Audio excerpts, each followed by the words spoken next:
NEET 2026 का paper expected था tough होगा, बट इट वाज नॉट। और इसने सबको सरप्राइज कर दिया, टीचर्स को भी और स्टूडेंट्स को भी। Guys, this is Shivan Singh. Just welcome back to my YouTube channel.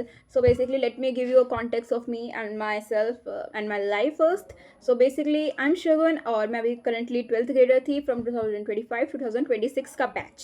So with my 12 boards, I also gave NEET this particular year. NEET 2026 का पेपर और जो बोलूँगी सच बोलूँगी, no sugar hype, no sugar coating and nothing else. I'll just get direct to the point and I'll और अगर आप भी NEET 2026 का पेपर देख के आए हो तो this video is gonna be very relatable for you because we all know what happen with ourselves. So यार नीट 2026 का पेपर इज़ ओवर नाउ.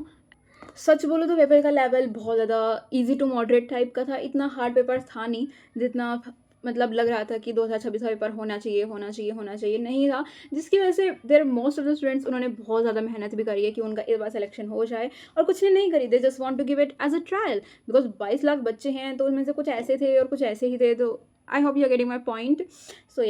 सो मैं थी उनमें से जिसने अच्छे से प्रिपेयर किया था. I was like very well prepare for the NEET paper. I was very well prepare for it क्योंकि मेरा एक मोटिव था कि मुझे ड्रॉप नहीं लेना है और मुझे इसी साल नीट निकालना है. मुझे बस एक गवर्नमेंट मेडिकल सीट ही तो चाहिए. सो बट ऐसा पेपर है कि अब मैं इसके बारे में क्या ही बताऊँ. सो पेपर का level was very easy to moderate. ठीक है, इसमें फिजिक्स केमिस्ट्री बायो सब अच्छी थी. Let's talk about first biology बहुत ज़्यादा इजी थी. लाइक मैं बताती हूँ खुद का एक्सपीरियंस. मेरी बायोलॉजी इतनी अच्छी थी कि मेरे सारे questions like most of the question सही हैं. ठीक है, मेरा एक क्वेश्चन गलत हुआ है बायो में, बाकी मेरी पूरी बायो सही है. और बायो मुझे इतनी ईजी लग रही थी कि मोस्ट ऑफ द क्वेश्चंस एक एक पॉइंट से करती और आपका क्वेश्चन हो रहा था. But to check for the it आपको मैंने 4 ऑप्शन मैच करे थे. तो या बायो ऐसी थी बेसिकली पूरी ऐसे एनसीईआरटी से ऊपर थी. बिल्कुल वो एनसीईआरटी के डीप में भी नहीं गए थे. उन्होंने इतने हार्ड फास्ट क्वेश्चंस पूछे नहीं थे. बहुत ज़्यादा आसान बायो थी, फिर भी क्या कर सकते हैं. ठीक है, bio. Next talk about chemistry according to my view it was moderate. Like chemistry में कुछ क्वेश्चंस थे जिनके ऑप्शंस एक दो सिमिलर थे. लाइक समझ में नहीं आ रहा कि आप इसमें से कौन सा चूज़ करोगे. और इनऑर्गेनिक डायरेक्टली बेस्ड थी, वो तो आसानी से हो गई थी. उसमें इतना कोई टफ क्वेश्चन उन्होंने पूछा नहीं था. ऑर्गेनिक भी लगभग हो ही गई थी, थोड़े बहुत थे थोड़े बहुत नहीं हुए थे. Now let's talk about physical. Like physical में डायरेक्ट फॉर्मूला बेस्ड क्वेश्चन थे, बट मेरे तो फॉर्मूला बेस्ड के आंसर्स की जो कैलकुलेशन है वो मैच ही नहीं हो रही थी ऑप्शन से. लाइक ऑप्शन में कुछ और आंसर है और मेरी जो कैलकुलेशन है ये लास्ट में वो कुछ और है. मेरे आंसर्स मैच नहीं हो रहे. अब मैं क्या करूँ. Like I was hell out of my mind कि मैंने इतनी मेहनत से इतनी लंबी चौड़ी कैलकुलेशन करी है, अब मेरी इनमें मैच नहीं हो रहा answer. That was the whole problem at the end of the paper.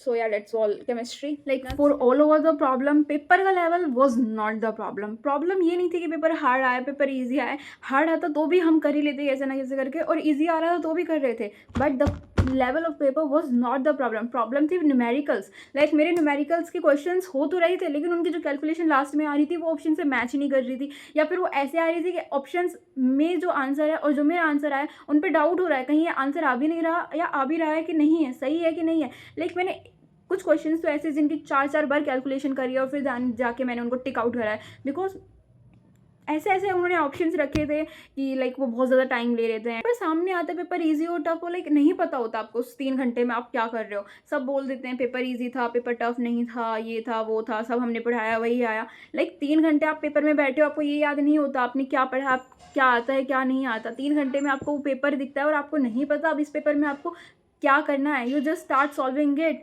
आपको 3 घंटे में नहीं रियलाइज होता आपने कितना पढ़ा कितना नहीं पढ़ा, कौन क्या कह रहा है, कौन किसको आता है किसका आता है नहीं पता यार. जस्ट भी चिल्लाओ. और जैसे कि अब पेपर ओवर हो चुका है तो लाइक बहुत सारे बच्चे हैं जिनके लाइक अभी तो सुनने में आ रहे हैं कि 700 प्लस भी बच्चों के आ रहे हैं, और बहुत सारे बच्चे जिनके 650 से 700 के बीच में भी आ रहे हैं. And there lot of student between 600 to 700.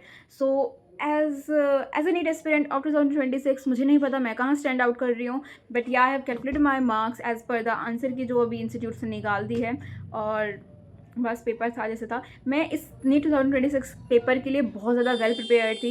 Like कुछ थे ना 22 लैक्स में से उन्होंने कुछ पढ़ा ही नहीं है, बस वो ट्रायल के लिए देने जा रहे हैं, और कुछ थे कि बहुत ज़्यादा वेल प्रिपेयर थे. I was also one of them. मैंने बहुत अच्छे से वेल प्रिपेयर थी. मैंने ये था कि मुझे अच्छे से निकालना है, मुझे एक गवर्नमेंट सीट ही तो चाहिए. इतना हार्ड एंड टफ तो है नहीं कि मेरा होगा नहीं, हो जाएगा. So I was like this type of mind set throughout the whole process.